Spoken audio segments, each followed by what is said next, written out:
Oke, halo dulur. Selamat datang di My United, channel fans MU paling netral. Menang dipuji, kalah dibully. Asik. Video kali ini kita masih membahas proses transfer ya teman-teman. Ada beberapa berita menarik yang perlu aku sampaikan di video kali ini.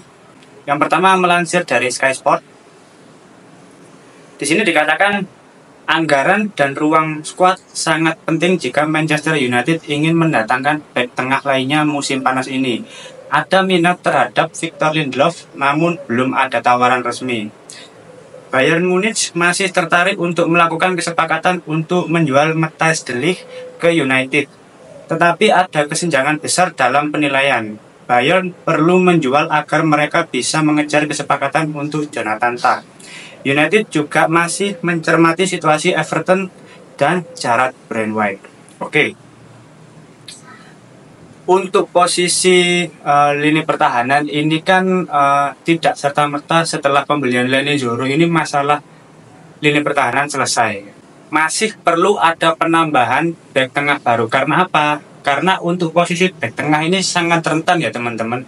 Bahkan untuk skuad yang ada saat ini, Jonny Evans, Harry Maguire yang tahun depan kontraknya habis, Victor Lindelof yang beberapa kali blunder juga, lalu kedatangan bek baru Leny Yoro ini bukanlah satu-satunya solusi, karena yang pertama dia masih muda, terus yang kedua masih minim pengalaman, dia perlu ada tandem. Nah mungkin untuk Lisandro Martinez bisalah dia menjadi mentor yang baik bagi Leny Yoro, tapi bagaimana kalau Lisandro Martinez ini cedera? Pasti tidak akan kokoh untuk lini pertahanan. Oleh karena itu Manchester United tetap mengincar bek tengah baru, yaitu Matthijs de Ligt dan Jarrad Brandwhite. Nah, untuk mendapatkan mereka berdua ini, Manchester United perlu menjual salah satu bek tengah atau mungkin pemain lini tengah.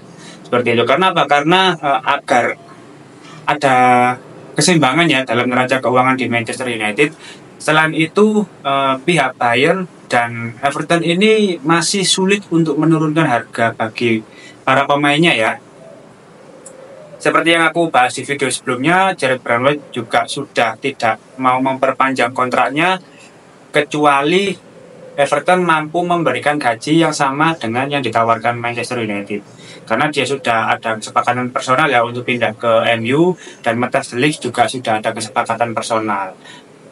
Tinggal kesepakatan harga dengan kedua pihak klub ini.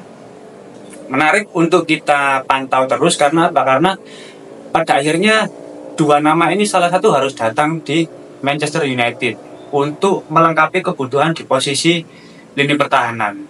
Kalau Manchester United ingin bersaing dalam 4 besar minimal ya di Premier League. Karena kalau enggak ya realistis saja kita pasti akan kesulitan, karena mau bagaimanapun tim lain juga pasti berprogres gitu loh dalam memperkuat timnya masing-masing gitu loh.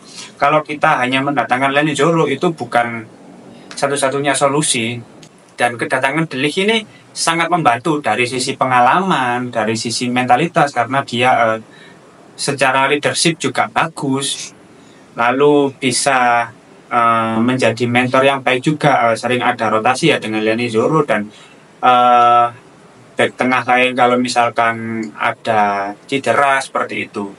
Jadi idealnya memang salah satu ini harus datang gitu loh, dan menurutku ya pasti datang. Tinggal ini hanya masalah waktu dan kesepakatan harga aja gitu loh. Kalau United dengan kepemimpinan ini sekarang harusnya sih bisa ya mendatangkan de Ligt ini. Kita tunggu aja, oke? Itu untuk berita yang pertama. Untuk berita yang kedua ini masih sama dari Sky Sport.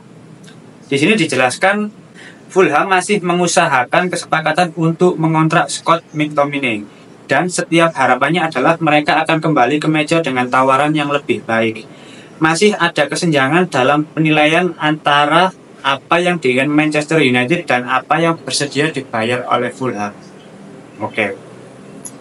Ini juga masih belum menemukan titik terang terkait penjualan Scott McTominay, mengingat lini tengah ini juga perlu ada pemain yang dijual kalau mau mendatangkan Manuel Ugarte. Oke. Dan Scott McTominay adalah salah satu opsi yang bisa dijual selain Casemiro ya. Tapi kadang di lain sisi tuh aku bingung loh. Pemain MU gak ada yang laku anjir. ibarat kita jualan ya di pasar itu, produk kita tuh nggak ada yang dilirik gitu loh. Jadi gimana mau mendapatkan keuntungan gitu loh. Sedangkan ya orang mau beli itu kan pasti melihat kualitasnya, barangnya bagus apa enggak. Nah, kondisinya di Manchester United ini karena tahun-tahun sebelumnya itu amburadul, banyak problem baik dari para pemain, internal, performa di lapangan dan lain sebagainya. Itu yang membuat pemain ini sulit laku gitu di pasaran. Aku sampai gedek kadang itu. Oh, Victor Lindelof, Casemiro, Harry Maguire juga sempat mau dijual rumornya. Terus habis itu Aaron Wan-Bissaka, Jadon Sancho, terus dulu sempat Marcus Rashford juga. Tapi semuanya ini mana nggak ada yang dilihat. Pengecualian kayak Mason Greenwood, Willy Kambuala itu kan secara permainan Willy Kambuala masih muda ya, belum terkontaminasi masalah di United gitu. Terus Mason Greenwood juga secara skill masih oke, makanya masih laku.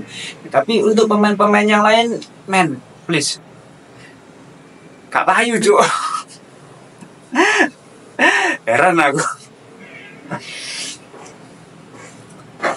Tapi ya kalaupun dijual murah kan secara keuntungan juga sedikit gitu loh. Maksudnya ya United kan juga perlu tambahan dana ya untuk pembelian pemain baru gitu loh. Gila. Ini masalah ini sini harus benar-benar kerja keras ya, membersihkan stigma buruk di periode-periode sebelumnya gitu loh. Oke, itu untuk berita yang kedua ya. Intinya United ini untuk saat ini sulit banget untuk menjual pemain ini. Lalu yang terakhir, nah ini sama juga sumbernya dari Sky Sport. Di sini dikatakan PSG tetap tertarik pada Jadon Sancho. Hingga saat ini belum ada tawaran resmi untuk sang pemain. Juventus dan Borussia Dortmund juga masih tertarik untuk melakukan kesepakatan. Nah, ini juga sudah pemain Manchester United ini sulit terjualnya, butuh waktu yang lama, dan klub-klub yang melirik ini hanya sebatas tertarik, masuk dalam radar, masih dalam pertimbangan, belum ada kesepakatan harga, gitu aja terus, nggak deal anjir. Lalu ini kan juga dilirik sama PSG. Kan di video sebelumnya sudah aku jelaskan. Kalau misalkan mau jadi Sancho ya kita coba barter aja dengan Manuel Ugarte. Atau kalau misalkan bisa nambah sedikit, oke lah untuk Manuel Ugarte. Karena dia masih baru 1 tahun kontraknya di PSG. Tapi terlepas itu semua, ya please, kalau memang mau sama pemainnya itu langsung bungkus gitu loh. Jangan ya masih ada ketertarikan, ya tertarik aja, nggak dibeli-beli percuma gitu loh. Ngendap pemainnya ini di MU bener. Sedangkan kita ini juga butuh kepastian ya, karena fokus Manchester United kan bukan hanya menjual pemain gitu loh. Kita juga sedang menjalani tur pramusim ke Amerika Serikat. Banyak hal lain juga yang perlu dibenahi gitu loh. Jadi ya terkait penjualan pemain ini, ampun kadang ini sulit banget ya. Anthony itu juga, Anthony kabarnya mau dijual atau di loan gitu, tapi dia masih ingin stay di MU. Ya kita lihat gitu loh performanya musim ini bagaimana gitu. Jujur kadang itu kalau kita lihat para pemain yang mau dijual itu kayak mustahil gitu loh bisa laku di pasaran gitu, karena ya dari track recordnya, performa di lapangannya sangat menurun dibandingkan ketika berada di klub sebelumnya. Terus belum lagi masalah internal, masalah personalnya gitu loh. Jadi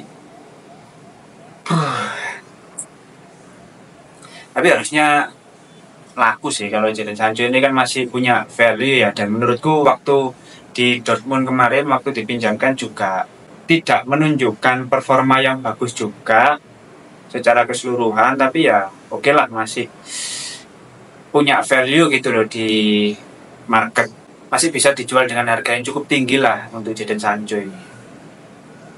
Oke, mungkin itu dulu untuk update transfer kali ini. Terima kasih sudah menonton video kali ini. Jangan lupa like, comment, dan subscribe ya teman-teman. Salam.